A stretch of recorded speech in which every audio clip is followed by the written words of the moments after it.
tanggal 4 Januari 1955 merupakan hari yang sungguh membahagiakan bagi pasangan Ezahan bin Marjan dan Siti Fatimah binti Abdul Rahman. Kelahiran putera kelimanya menjadi penambah seri kepada mahligai perkahwinan mereka.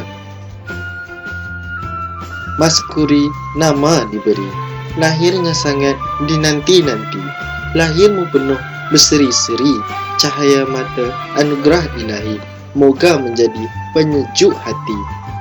Bagai menatang minyak yang penuh, begitulah mereka membesarkan puteranya dengan penuh kasih dan sayang. Bila sampai umur persekolahan, beliau telah dihantar bersekolah di Sekolah Kebangsaan Sungai Aitawa yang kini dikenali sebagai Sekolah Kebangsaan Seri Mawar di Sabak Bernam, Selangor. Semasa persekolahannya, beliau amat meminati permainan badminton. Beliau juga telah memasang cita-cita untuk menjadi seorang anggota tentera, polis ataupun seorang guru. Setelah tamat persekolahan di sekolah rendah, beliau telah meneruskan pelajarannya di Sekolah Menengah Kebangsaan Munshi Abdullah di Sungai Aitawa, Sabak Bernam sehingga tingkatan 3. Semasa di sekolah, beliau merupakan seorang pelajar yang pemalu dan tidak terlalu menunjukkan diri. Namun, beliau amat meminati aktiviti pementasan dan berunsurkan bahasa. Minat yang mendalam dalam dunia pertukangan dan binaan telah membawanya ke Kolej Vocational Kuala Lumpur yang ketika itu dikenali sebagai Sekolah Menengah Teknik Kuala Lumpur yang terletak di Jalan Ceras.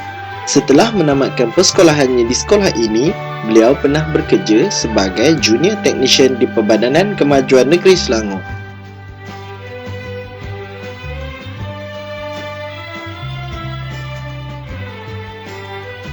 Padi segemang, kepuk di hulu, sirih di hilir, merekap junjungan.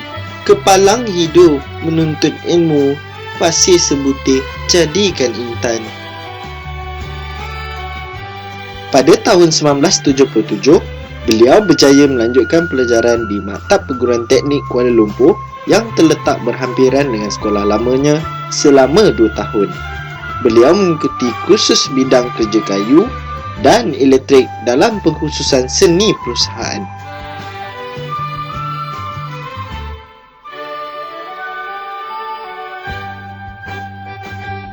Setelah tamat pengajiannya di Maktab Perguruan Teknik Kuala Lumpur, beliau telah ditempatkan di Sekolah Menengah Kebangsaan Sultan Abdul Aziz, Kuala Selangor sebagai guru penolong. Tinggi sungguh gunung Daik, mercunya nampak terang berkilau. Kalau asal benih yang baik, jatuh ke laut menjadi pulau.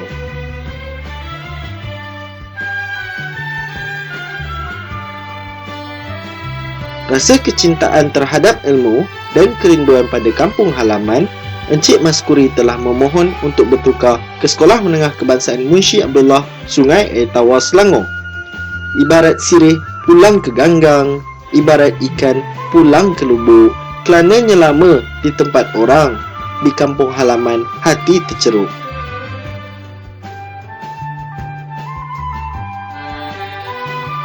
Setelah hampir 5 tahun menempuh bakti di Sekolah Menengah Kebangsaan Munshi Abdullah, beliau sekali lagi bertukar ke Sekolah Menengah Kebangsaan Agama Simpang 5, Sungai Besar, Selangor. Selain Sekolah Menengah Kebangsaan Agama Simpang 5, beliau juga pernah berkhidmat di Sekolah Menengah Kebangsaan Taman Kelang Utama dari tahun 1992 hingga 1994 dan di Sekolah Menengah Kebangsaan Seri Perkasa Hutan Melintang dari tahun 1995 hingga 1998. Tuah ayam nampak di kaki, tuah manusia tak siapa yang tahu. Semasa bertugas sebagai guru penolong di Sekolah Menengah Kebangsaan Seri Perkasa, beliau telah dinaikkan pangkat sebagai penolong kanan hal ehwal murid di Sekolah Kebangsaan Pantai Remis. Di sekolah inilah beliau menimba pengalaman dalam urusan pentadbiran dan pengendalian hal ehwal murid sebelum bertukar ke Sekolah Kebangsaan Ulu Bernam, Perak pada tahun 2002. Terbang si burung kelicap, tinggi melangit si burung helang. Cerita tertulis, sejarah tersingkap, kembaranya sampai ke tanah lalang.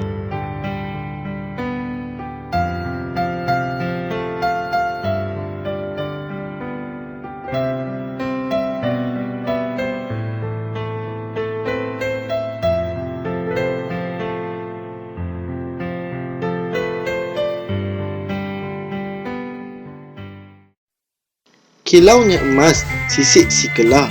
Bisik cendrawasih, sahut menyahut. Ajal jodoh milik Allah. Pada sang dara, hati terpaut.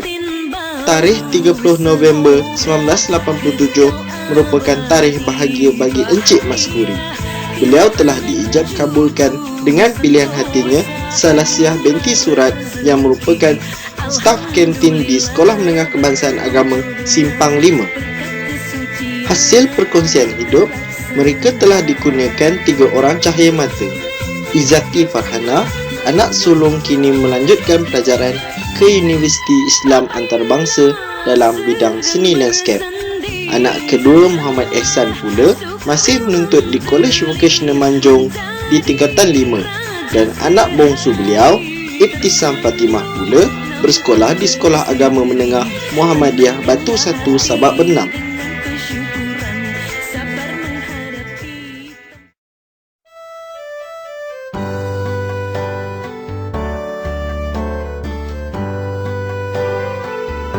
Hampir 8 tahun, Encik Maskuri memerah keringat, mendidik anak-anak Tanah Lalang, menyampaikan ilmu, berkongsi pengalaman serta mencurahkan kasih sayang. Hari ini mungkin berakhirnya perkhidmatan beliau sebagai seorang penjawat awam. Namun, sebagai seorang guru akan kekal hingga akhir hayat. Semarak kasih, sanjungan budi, jasa mutuan kami hargai. Tuai padi antara masa, esok jangan layu-layuan. Intai kami antara nampak, esok jangan rindu-rinduan.